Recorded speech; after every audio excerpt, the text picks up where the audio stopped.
Like praying in tongues is voluntary. You can pray in tongues. As I'm sitting here right now, I could decide to start praying in tongues.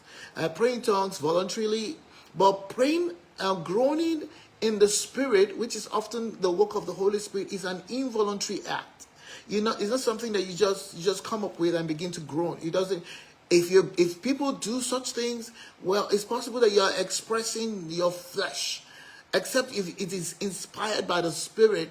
Most of the time we don't just wake up and start groaning, or maybe you just get faced with life challenges and you start groaning. Groaning in the Spirit is the work of the Holy Spirit himself. He is the one who does it.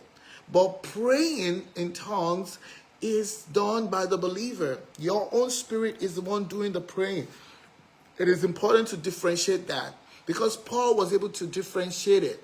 It talks about in 1 Corinthians chapter 14, it talks about the believers praying in tongues, praying in tongues. But here in Romans 8:26, it's talking about the Holy Spirit interceding for the saints because of their inability, their weakness.